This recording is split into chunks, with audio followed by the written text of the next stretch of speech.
c'est encore moi. J'ai la chance de pouvoir partager avec vous encore le message de ce matin. Et avant de commencer, j'ai oublié de faire une chose. Alors.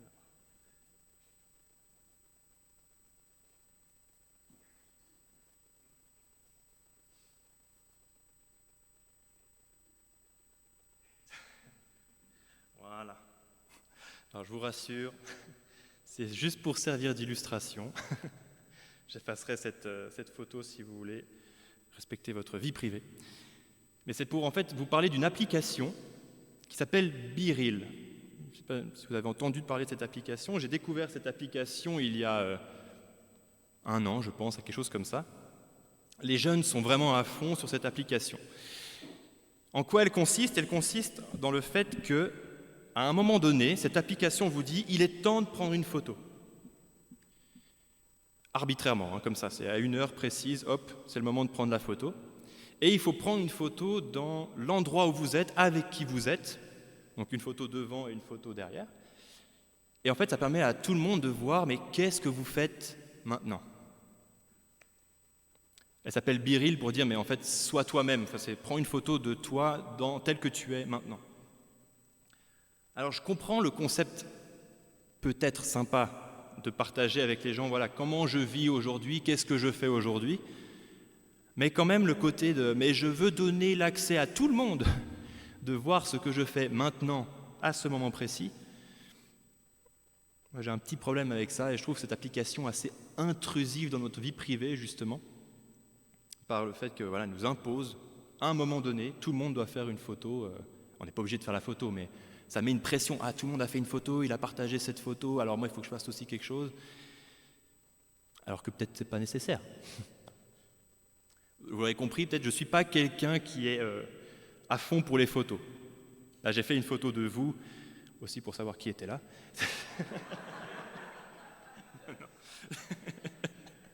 Pas du tout.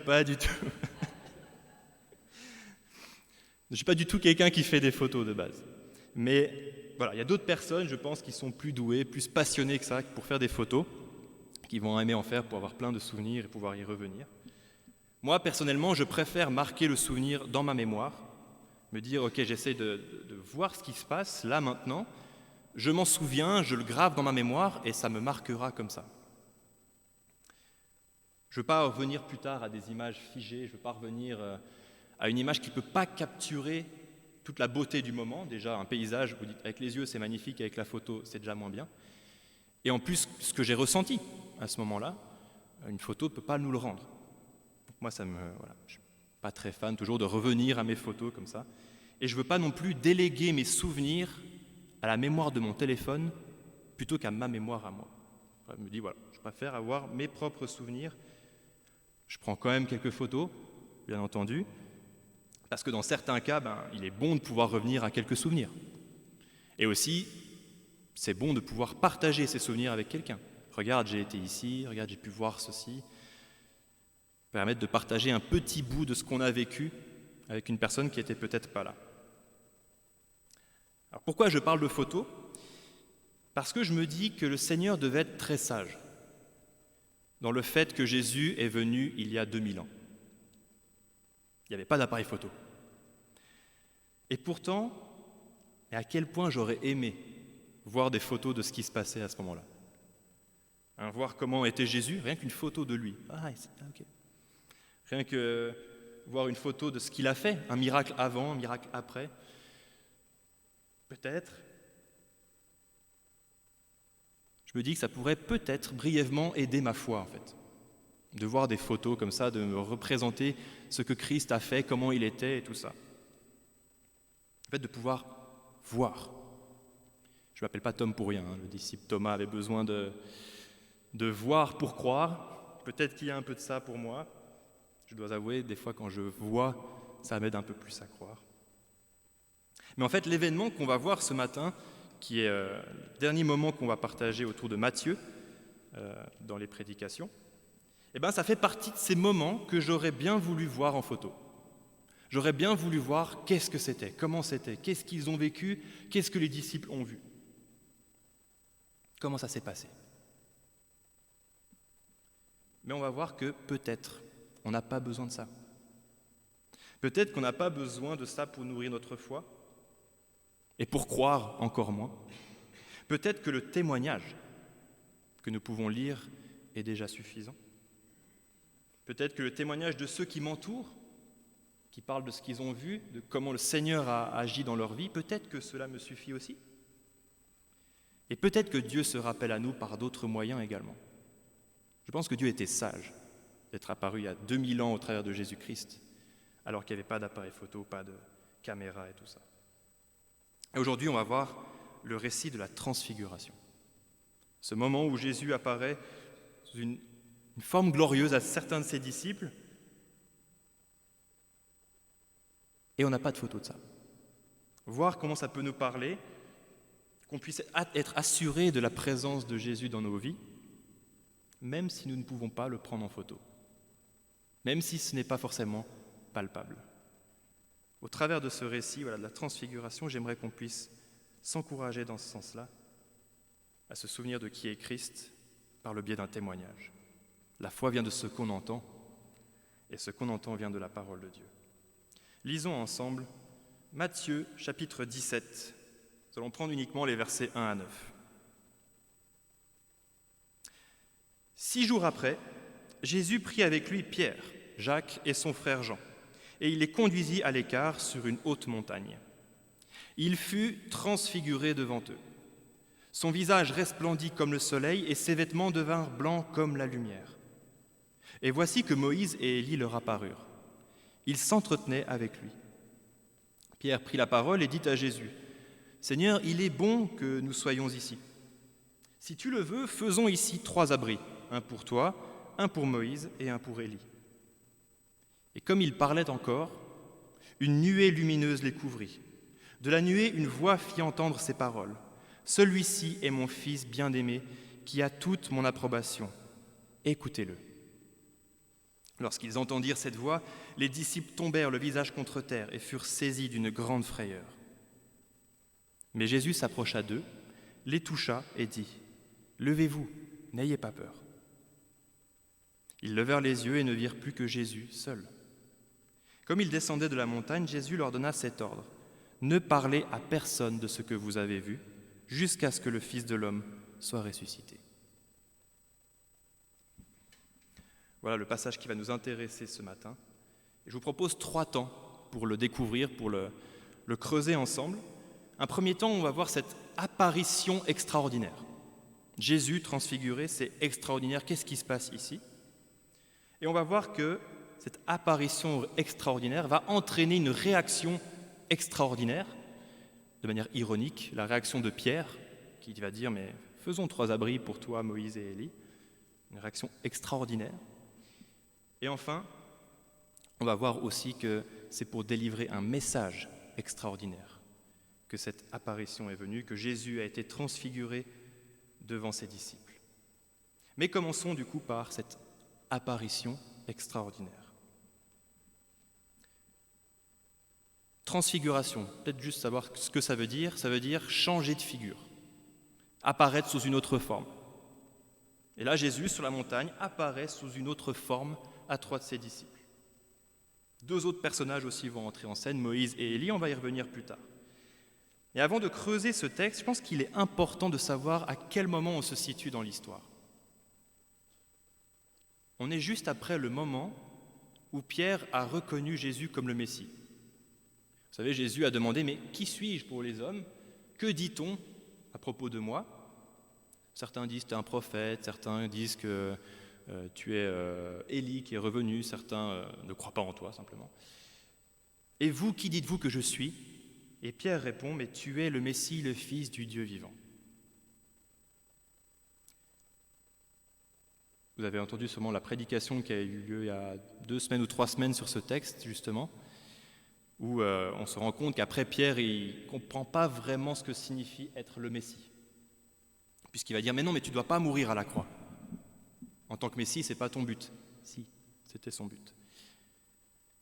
Et donc, juste après cette déclaration de Pierre, Jésus apparaît transfiguré. Je pense que ça va être vraiment dans cette logique de dire « Mais est-ce que vous avez vraiment compris ce que vous venez de dire ? Tu as dit, Pierre, je suis le Messie, le Fils du Dieu vivant. Est-ce que tu as vraiment compris ce que ça signifiait ? Et je pense que Jésus est apparu comme ça pour leur faire mieux comprendre qui il est vraiment. Pour aborder ce passage de la transfiguration, je pense qu'il est nécessaire de faire un parallèle avec deux autres textes. Le premier, c'est celui avec Moïse. Vous connaissez l'histoire peut-être de Moïse. Le peuple est esclave en Égypte. Moïse, avec l'aide de Dieu, fait libérer le peuple.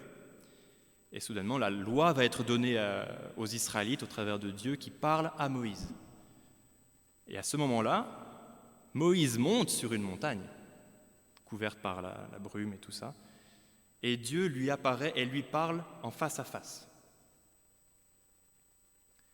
Et quand Moïse redescend, vous savez, c'est cette histoire où Moïse a le visage qui brille. Il a le visage qui est luisant parce qu'il a vu la gloire de Dieu, il a parlé avec Dieu en face à face. Il y a peut-être quelque chose de ça ici, en plus Moïse apparaît avec Jésus. Le deuxième texte qui me semble important, c'est dans Apocalypse, en fait c'est 2 versets que je vais vous lire. Le premier, c'est Apocalypse 1,16, qui dit, donc la vision de Jean, il dit, je vois une personne, il tenait dans sa main droite 7 étoiles, de sa bouche sortait une épée aiguë à 2 tranchants, et son visage était comme le soleil, lorsqu'il brille dans toute sa force. Dans Apocalypse 10, au verset 1, il est dit, puis je vis un autre ange puissant descendre du ciel, enveloppé d'une nuée. Au-dessus de sa tête était l'arc-en-ciel, son visage était comme le soleil et ses jambes comme des colonnes de feu. Jésus apparaît glorieux dans ce texte et une des caractéristiques de son apparition, c'est qu'il est brillant comme le soleil. Il a le visage qui brille comme le soleil. C'est impactant ce parallèle avec l'Apocalypse, avec cette apparition de Jésus tel qu'il est vraiment ressuscité auprès du Père, qui a aussi ce visage qui brille comme le soleil.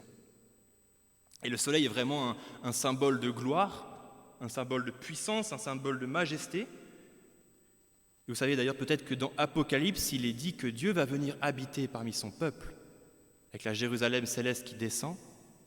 Et à ce moment-là, il n'y aura plus besoin de soleil, car l'Éternel les éclairera de sa lumière lui-même.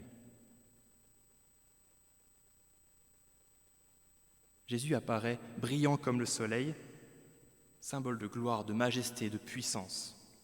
Il apparaît aussi avec des habits blancs, blancs comme la lumière, symbole forcément de pureté, de sainteté.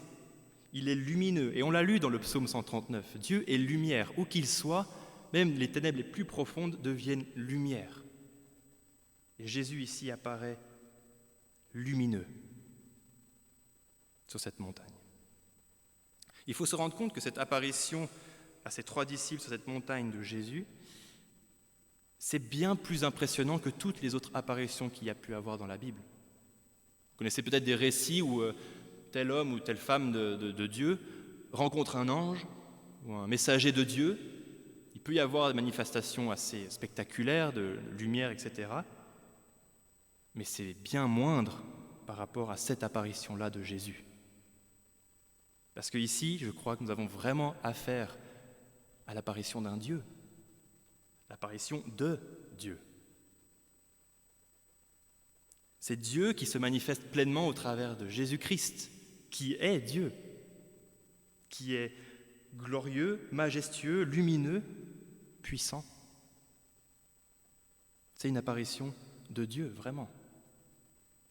Et j'aimerais souligner un petit détail quand même sur cette apparition, c'est que cette apparition glorieuse n'a pas tué les disciples.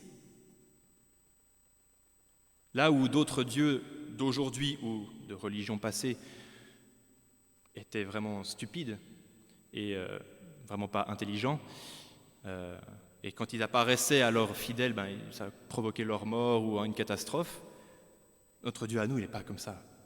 Notre Dieu, il est bon, il est intelligent, et il apparaît comme ça ne tue pas ses disciples. Et pourtant, cette apparition est glorieuse, incroyable. Dieu est intelligent, il est bon quand il se manifeste. Cette apparition glorieuse de Jésus, du coup, c'est vraiment Dieu qui se manifeste, en puissance, en gloire, en majesté. Et à côté de lui, il y a deux hommes, Moïse et Élie. Alors, les disciples les ont reconnus. Le texte ne nous dit pas comment ils ont pu les reconnaître, parce qu'ils ne les ont pas connus, hein. Mais ça nous est dit que Moïse et Élie s'entretenaient avec Jésus. On peut imaginer que dans la discussion, les noms sont sortis, ou alors peut-être que Moïse portait les deux tables de la loi, et ils ont compris, Pierre, Jacques et Jean, ah mais oui, c'est Moïse, oui, je pense. En tout cas, ils les ont reconnus. C'est Moïse et Élie. Vous vous souvenez peut-être qu'il y a quelques semaines, j'avais parlé de Halloween en introduction d'un culte. De cette fête qui célèbre les morts, où on se dit « Ah, les morts reviennent », etc. Et j'avais fait le parallèle avec notre Dieu qui n'est pas le Dieu des morts, mais le Dieu des vivants. Il est le Dieu d'Abraham, d'Isaac et de Jacob, et comme c'est dit dans le texte, ils sont vivants, Abraham, Isaac et Jacob. Et ici, Moïse et Élie sont vivants. Ce ne sont pas des fantômes ou des esprits revenus d'outre-tombe, etc. Ils sont vivants auprès de Dieu et auprès de Jésus à ce moment-là. Notre Dieu est le Dieu des vivants. Et Moïse et Élie, dans leur personne, symbolisent forcément la loi et les prophètes. Moïse qui a reçu la loi, qui a initié la loi, qui l'a donnée à son peuple, qui a demandé « mais respectez cette loi car elle est bonne ». Moïse qui apparaît symbolise cette loi. Élie, c'est le symbole de tous les prophètes, de tous ceux que Dieu a envoyés pour parler de lui, pour lui dire « mais revenez encore à moi, faites ce qui est droit, et je vous annonce aussi un Messie ». Élie symbolise ces prophètes-là. J'en profite pour faire une petite pub pour les études bibliques sur Zacharie qui ont commencé. Zacharie est un prophète qui va beaucoup parler du Messie, donc venez les mercredis soirs où il y a l'étude biblique. C'est fascinant de voir ce qu'ils ont annoncé à l'avance concernant le Messie. Donc la loi et les prophètes. Jésus se tient entre les symboles de la loi, les prophètes, Moïse et Élie. Comme pour dire, mais Jésus est l'accomplissement parfait des deux. Jésus est venu non pas pour abolir la loi, mais pour l'accomplir. Et à la croix, il va dire, mais tout est accompli. Les prophètes ont très souvent annoncé la venue d'un Messie, avec des détails très spécifiques. Et Jésus les a tous accomplis. Et à la croix, il va dire, tout est accompli, dans le sens aussi, tout ce que les prophètes ont annoncé, je l'ai accompli. La loi parle de Dieu, parle de Jésus, toute la Bible parle de Jésus, tous les prophètes ont parlé de Jésus. Ça devait être un signe fort pour les disciples. Comprenez qui je suis. Je suis la parole de Dieu, je suis la loi, je suis les prophètes, je suis ce qu'ils ont annoncé. C'est moi le Messie. Ce qui est fort également, c'est que Moïse et Élie qui apparaissent aux côtés de Jésus, d'autres textes de la Bible nous disent que ce sont des personnes qui ont annoncé des choses mais qui ne les ont pas vues. Moïse avait dit « Vous entrerez dans le pays promis » mais n'a jamais pu aller dans le pays promis. Élie a annoncé le Messie, les prophètes ont annoncé le Messie, mais n'ont jamais vu le Messie. Et ça doit être fort de se dire que Moïse et Élie apparaissent aux côtés de Jésus. Enfin, si j'ose dire, ils le connaissaient peut-être dans le paradis, mais enfin ils voient Jésus, apparaissent à ses côtés à ce moment-là, celui qu'ils annonçaient depuis longtemps. Qu'est-ce que j'aurais aimé voir cette apparition ? J'aurais aimé voir mais comment c'était Jésus, Moïse et Élie. Mais je sais qu'un jour nous le verrons tous tel qu'il est, comme dans l'Apocalypse, glorieux, et je m'en réjouis. Et donc cette apparition extraordinaire a un but, pour dire aux disciples, mais comprenez qui je suis vraiment. Pierre, tu as affirmé, je suis le Messie, le Fils du Dieu vivant. Est-ce que tu comprends vraiment ce que ça signifie ? Parce que Pierre, là, tu as une réaction un petit peu extraordinaire. Une réaction bizarre. On arrive justement à ce moment-là. Je crois que cette apparition extraordinaire, en fait, c'est comme cet univers que l'on voit, c'est comme ce petit point dans l'espace. C'est trop grand pour notre entendement. comprendre ce qui se passe, comprendre qui est Dieu, saisir sa gloire, sa majesté, c'est trop grand pour nous. Et cette apparition, certainement, était trop grande pour la compréhension de Pierre, et de Jacques et Jean aussi, qui gardaient le silence. Beaucoup trop grand pour comprendre ce qui se passe. Mais Pierre est formidable. J'aime beaucoup Pierre, vraiment. On le retrouve une nouvelle fois, fidèle à lui-même. Il fait face à une apparition glorieuse, extraordinaire. Et là où tant d'autres personnages dans la Bible, face à une apparition, se sont retrouvés face contre terre et ont gardé le silence, Pierre, non, lui, c'est le gars qui ne peut s'empêcher de l'ouvrir dans toutes les circonstances. Même là, il se dit, il faut que je dise un truc. Il y a Jésus, Moïse et Élie, ils sont censés être morts, mais ils sont là. Il faut que je dise quelque chose. Seigneur, il est bon que nous soyons ici. Ok. Faisons 3 abris, un pour Jésus, un pour Moïse et un pour Élie. Bizarre cette demande de Pierre. Alors j'ai creusé un peu, je me suis dit, mais qu'est-ce qui a pu passer par la tête de Pierre pour demander une chose comme ça ? Seigneur, c'est bon que nous soyons ici. Oui, je pense que c'est bon de voir le Seigneur, de pouvoir être avec le Seigneur. Mais pourquoi tu veux faire 3 abris ? Première chose, je me suis dit, mais peut-être que c'était la nuit.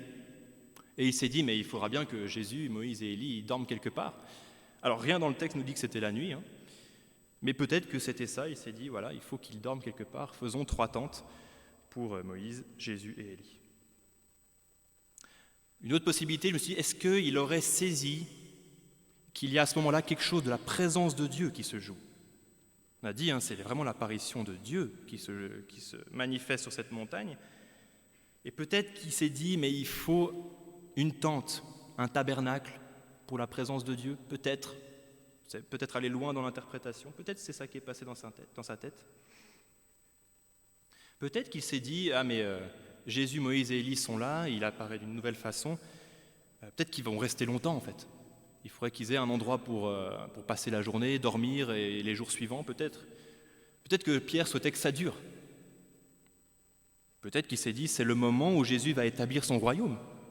Il apparaît glorieusement, comme le soleil brillant, lumineux. Est-ce que c'est maintenant ? Faisons 3 tentes. Ou peut-être que tout simplement, il ne savait pas ce qu'il disait. C'est dans l'évangile de Luc qui parle du même événement, où il est dit, mais Pierre ne savait pas ce qu'il disait. Cette vision dépasse l'entendement, dépasse sa compréhension. Qui il est ? Est-ce que c'est Dieu qui se manifeste ? Le Jésus que j'ai connu, qui est-il vraiment ? Il est dépassé. Je disais avant que j'aurais voulu voir cette manifestation. En fait, j'en suis pas si sûr. En avoir une photo, Jésus apparaît tellement glorieux que j'imagine que la photo aurait été blanche, sur exposition. Je ne suis pas sûr que j'aurais voulu forcément voir cette manifestation-là.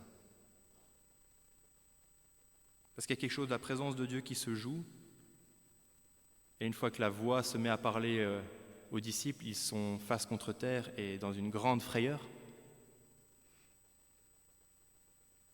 Peut-être que j'aurais pas voulu voir ça. Cet instant, dans tous les cas, n'était pas fait pour durer. Il n'était pas fait pour que Moïse et Élie et Jésus glorieux restent là et parcourent la terre encore des jours, des semaines, comme ça.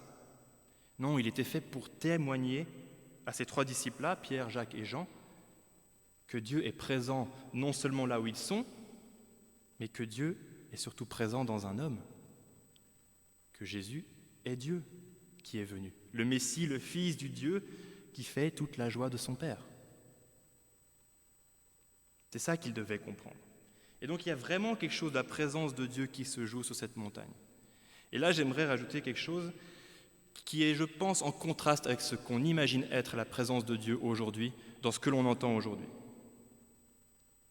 Vous avez peut-être déjà croisé des personnes un peu tout feu, tout flamme qui vont vous dire « mais voilà, j'ai vécu une soirée louange, on était 200 et puis on a vraiment senti la présence de Dieu, il y avait des conversions, des larmes, de la joie, et ça c'était la présence de Dieu. » Les émotions sont bonnes, Dieu peut vraiment se manifester au travers d'émotions, Mais est-ce que Dieu est que dans des émotions? Et surtout, est-ce que s'il n'y a pas ces émotions, Dieu n'est pas là? Je trouve qu'il y a un contraste assez fort avec le fait que les disciples comprennent qu'il y a la présence de Dieu qui est là et qu'ils se retrouvent face contre terre dans une grande frayeur. Peut-être que la présence de Dieu, ça nous suscite plus ça d'abord. Si on est vraiment en présence de Dieu, je pense que c'est d'abord de la peur. Attendez, mais je suis devant le Dieu immense qu'on a évoqué en introduction. J'ai pas peur de ce qu'il va me faire parce que je suis en Christ, mais j'ai peur de qui il est parce qu'il est plus grand. Je crois que la présence de Dieu, c'est bien plus que simplement des émotions de joie, de larmes, des émotions, on va dire, surtout positives, quand il y a de la repentance et tout ça. Ça peut. Et quand il y a les émotions négatives qui sont là, justement de la peur. On a chanté un Jésus est au milieu de nous. Ça reprend un texte où Jésus a dit, mais là où 2 ou 3 sont réunis en mon nom, je suis au milieu d'eux. Est-ce que ça veut dire que quand on est plus que 2 ou 3, Jésus n'est pas là? Ou si on est plus que tout seul, Jésus n'est pas là non plus? En fait, ce texte est vraiment dans le contexte de la discipline d'Église. Quand Jésus dit, si tu vois un frère qui pêche, reprends-le. S'il ne t'écoute pas, reprends-le avec 2 ou 3 témoins. S'il ne t'écoute toujours pas, reprends-le devant l'Église. Car là où 2 ou 3 sont réunis en mon nom, je suis au milieu d'eux. Comme pour dire, dans le cadre d'une discipline d'Église, sachez que je suis là et que je vois ce qui se passe. Et on est bien d'accord que, au premier abord, la discipline d'Église n'est pas agréable. Devoir aller reprendre un frère dans le péché ou quoi, c'est pas agréable. Il y a beaucoup de joie si ce frère revient à Christ et reconnaît son péché et se repent. Il y a beaucoup de joie, mais c'est pas agréable au début. Et le Seigneur est présent à ce moment-là. Je crois que la présence de Dieu se manifeste aussi bien plus quand un juste crie, l'Éternel entend. Quand un juste qui souffre se met à prier son Dieu, en qui il place tout ce qui lui reste de confiance, je crois que Dieu est présent. Et c'est dans de la souffrance aussi. Donc il y a quelque chose d'autre de la présence de Dieu. Ce n'est pas que de la joie, des larmes de repentance, mais c'est bien plus que ça, la présence de Dieu. Et j'aimerais que vous sachiez que Dieu est présent dans vos vies, même quand vous ne le ressentez pas. Il y a un chant d'enfant que j'aimais beaucoup, on a chanté beaucoup dans les camps, et une des phrases dans le couplet dit « Je crois au soleil, même quand il ne brille pas. » Le soleil, à nouveau. Les nuages n'annulent pas l'existence du soleil, ni même sa présence. Le soleil reste là, on ne le voit peut-être pas, mais il est quand même là. Donc les disciples, voilà, peut-être pas tout de suite saisis qui était vraiment présent avec eux sur cette montagne, qui était présent devant eux. Et surtout pour apporter un message extraordinaire, le 3e point. D'abord une apparition extraordinaire, une réaction extraordinaire de Pierre, pour délivrer un message extraordinaire. Il faut se rendre compte que nous sommes, au moment où Jésus vient, nous sommes après un long silence de Dieu. 400 ans de silence sans avoir des écrits ou des prophètes qui ont parlé. Nous sommes après une vision terrible qui a été donnée à Ézéchiel, qui a vu le temple et la gloire de Dieu quitter le temple. Comme pour dire, Dieu ne veut plus habiter au milieu de son peuple, car son peuple le rejette. Vision terrible. Et voilà qu'à ce moment-là, Dieu se fait à nouveau entendre, qu'il manifeste sa gloire, toute sa gloire, dans un homme. Dieu se fait à nouveau entendre. Et ça a marqué Pierre, parce que Pierre, il va en parler dans son épître. Dans la 2e lettre de Pierre, chapitre 1, verset 17, il dit « Car Jésus a reçu de Dieu, le Père, honneur et gloire, quand la gloire magnifique lui fit entendre une voix qui disait « Celui-ci est mon Fils bien-aimé, en qui j'ai mis toute mon affection. » Et le message à délivrer, c'était donc celui-là. « Celui-ci est mon Fils bien-aimé, en qui j'ai mis toute mon affection. Écoutez-le. » Il faut que je fasse le parallèle avec une annonce du prophète Ésaïe, puisque Jésus est l'accomplissement parfait des prophètes. Ésaïe 42, verset 1 nous dit « Dieu parle, « Voici mon serviteur que je soutiendrai, mon élu en qui mon âme prend plaisir. J'ai mis mon esprit sur lui, il annoncera la justice aux nations. » Cette voix annonce un message. Plus que cela, cette voix elle annonce quelque chose qui peut-être vous fait penser à un autre épisode de la vie de Jésus. Ce que vous voyez auquel je fais référence. Le baptême, exactement. Et c'est frappant la similitude avec le message. Au baptême de Jésus, une même voix se fait entendre, mais son message c'est « Tu es mon fils bien-aimé, en toi j'ai mis toute mon affection ». Le Père rend témoignage au Fils « Tu es mon fils bien-aimé ». Là, le message c'est « Celui-ci est mon fils bien-aimé ». Dieu parle aux disciples. Comprenez que celui-ci est mon fils bien-aimé, en qui a toute mon affection, écoutez-le. Et je crois que cette même voix s'adresse encore à nous aujourd'hui, elle traverse les âges. Celui-ci, Jésus, est mon fils bien-aimé, en qui j'ai mis toute mon affection, écoutez-le. C'est ça ce message. Tout d'abord, il dit, c'est mon fils bien-aimé. C'est donc bien le Père qui parle, puisqu'il parle de son fils. Et celui-ci est donc de la même nature que lui. C'est ça, être fils. Quand Adam et Ève mettent au monde leur premier enfant, Caïn, Ève dit « J'ai mis au monde un homme par l'aide de Dieu, avec l'aide de Dieu. » Il dit « J'ai bien mis au monde quelqu'un de la même nature que moi. » Et donc Jésus, s'il est fils de Dieu, mais c'est bien qu'il est de la même nature que le Père, divine. Jésus est celui qui vient de lui. Jésus est celui qui est son parfait représentant. Ça signifie ça, être fils, s'il est fils de Dieu. Et Dieu l'aime, le Fils bien-aimé du Père, en qui il a mis toute son affection. Dieu aime son Fils jalousement. On ne se moque pas de Jésus. Traiter avec mépris le nom de Jésus-Christ a des conséquences, je crois. Parce que Dieu le Père aime son Fils jalousement. Ils sont un. Mais en qui j'ai mis toute mon affection peut aussi signifier c'est en lui que j'ai mis toute mon affection pour le monde. Et il est chargé de transmettre cet amour. Je ne crois pas que les deux interprétations se confrontent, je crois plutôt qu'elles vont ensemble et même qu'elles s'amplifient l'une l'autre. Parce que Dieu qui aime tant son Fils, il a été prêt à le donner par amour pour nous. Ça montre tout l'amour qu'il a pour nous. Et le Fils lui-même est prêt à donner sa vie pour nous parce qu'il nous aime. Et Jésus va pleinement accomplir le plan de son Père. Dans ce sens, il va faire toute la joie de son Père. Est-ce que ce n'est pas bouleversant de se dire que Dieu, il se réjouit du salut des hommes, même si ça lui a coûté son Fils, qui est mort, mais bien sûr, qui est ressuscité. C'est ça l'amour de Dieu, qui aime tant son Fils, mais est prêt à le donner par amour pour nous. Et le Fils a le même amour. Et le message se conclut avec « écoutez-le ». C'est un ordre de Dieu direct pour les disciples. Il faut le prendre sérieusement. Quand on a compris qui est Jésus, il nous faut l'écouter. Qu'a-t-il dit ? Qu'a-t-il enseigné ? En quoi dois-je croire ? Que me dit-il de croire ?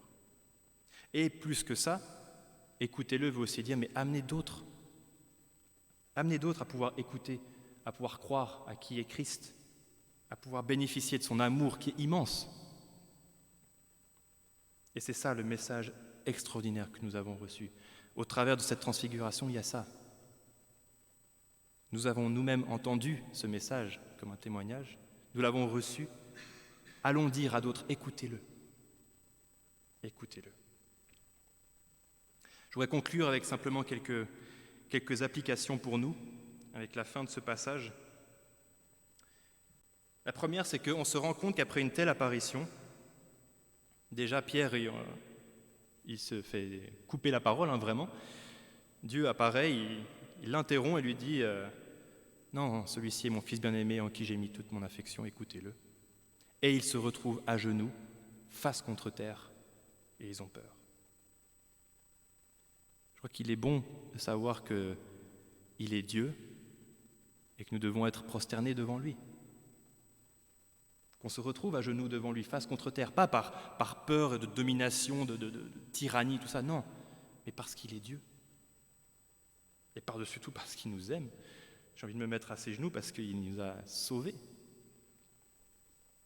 Jésus n'est pas n'importe qui, il mérite notre humiliation. Il mérite que l'on se courbe devant lui. Jean lui-même a dit « Je ne suis pas digne de me baisser pour lui enlever ses sandales ». C'est pareil pour nous. Il est le Fils du Très-Haut, le Roi des rois, le Seigneur des seigneurs, et on ne se moque pas de lui. Une deuxième application, c'est que Jésus l'a dit à ses disciples à la fin « Ne parlez à personne de ce que vous avez vu, tant que le Fils de l'homme ne sera pas ressuscité. » Maintenant, c'est bon. Jésus est ressuscité. Donc même pour nous, les disciples, on peut maintenant témoigner. Et c'est notre rôle de témoigner de ce qu'il a dit. Celui-ci est bien le Fils bien-aimé du Père, qui a mis toute son affection en lui. Écoutez-le.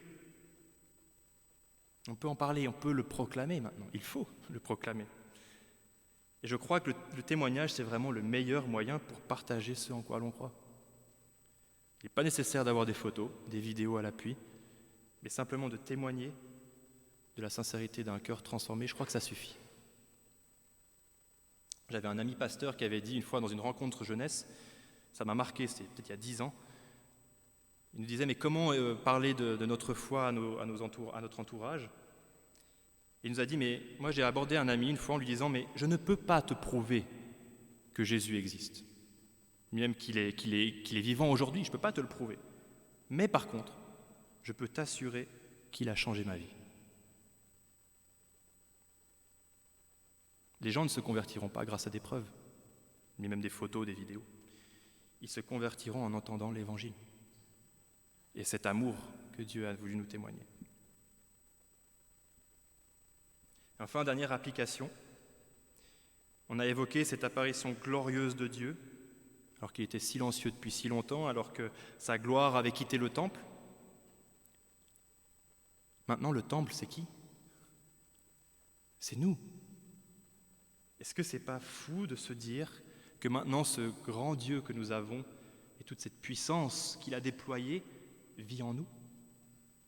Nous sommes son temple. Jésus est mort, bien plus, il est ressuscité, il est maintenant à la droite du Père. Il règne et a promis de nous envoyer le Saint-Esprit, ce qu'il a fait. Et le Saint-Esprit vit en nous. Cette puissance glorieuse vit en nous, nous sommes son temple fait de pierres vivantes. Dieu présent en chacun de nous. Et si ce n'est pas une preuve de sa puissance qu'un Dieu si grand puisse se retrouver dans un petit être comme moi, ça me laisse juste sans voix. Alors est-ce que j'ai encore besoin de preuves, de photos pour croire ? Nous sommes le temple du Saint-Esprit, le Saint-Esprit prie pour nous. Il nous enseigne, il nous rappelle toutes ses promesses. Je crois qu'il travaille en nous. Je ne crois pas que la foi grandit vraiment par des preuves. Je crois qu'elle grandit lorsque le Saint-Esprit nous façonne chaque jour. À condition qu'on le laisse aussi nous façonner. Laissons-le nous façonner. Alors que cette vision de Christ puisse vous accompagner pendant cette semaine, pendant les prochaines semaines, et n'hésitez pas à photographier quand même la belle création de Dieu, parce qu'elle témoigne de qui il est vraiment. Amen.